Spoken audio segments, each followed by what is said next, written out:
Good morning students. हमारा आज का विषय है औपचारिक पत्र, जिसे हम अंग्रेज़ी में फॉर्मल लेटर कहते हैं। स्टूडेंट्स, आप सोच रहे होंगे कि आज का युग तो कंप्यूटर इंटरनेट का युग है। आजकल तो ईमेल लिखी जाती है, पत्र कौन लिखता होगा। तो बच्चों, अगर आजकल ईमेल लिखी जाती है तो पत्र भी लिखे जाते हैं। आज भी पत्र लेखन का प्रचलन है। आज भी दफ्तरों में पत्र भेजे जाते हैं और दफ्तरों में उन पत्रों का फाइलों में रिकॉर्ड भी रखा जाता है।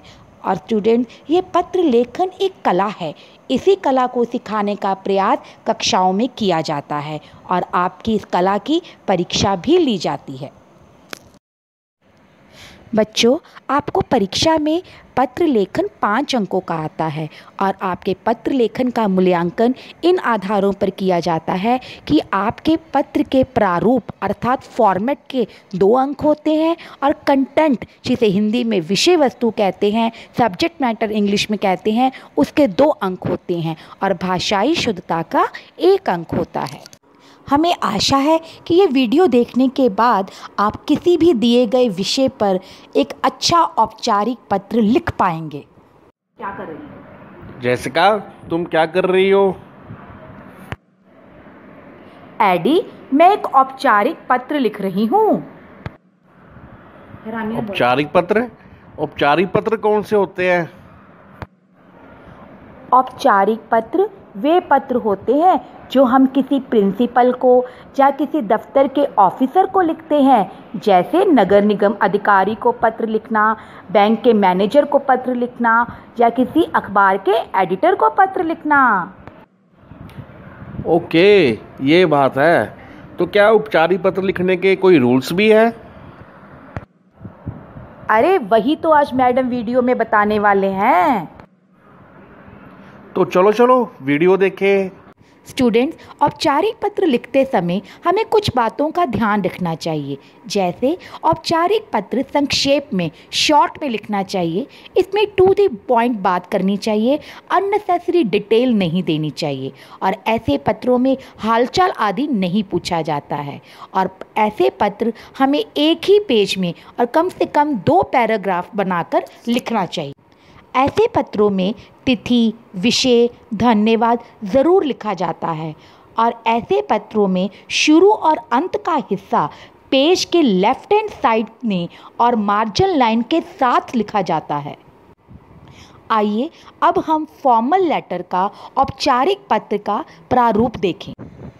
स्टूडेंट, जैसे हमने आपको पहले ही बताया था कि ऐसे पत्रों की शुरुआत हम लेफ़्ट हैंड साइड से मार्जिन लाइन से करते हैं।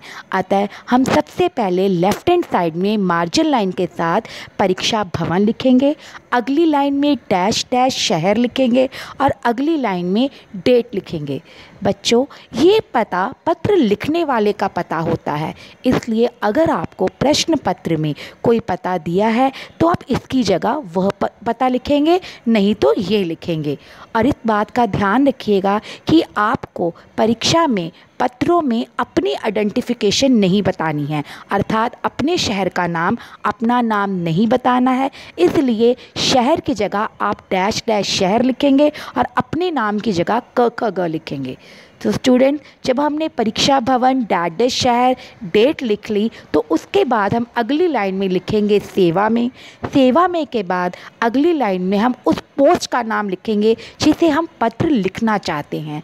उसके बाद हम दफ्तर का नाम लिखेंगे और उसके बाद डैश डैश शहर लिखेंगे। जैसे कि वीडियो में आप देख रहे हैं कि पहले सेवा में लिखा है, फिर नगर निगम अधिकारी लिखा है, फिर नगर निगम लिखा है, फिर डैश डैश शहर लिखा है।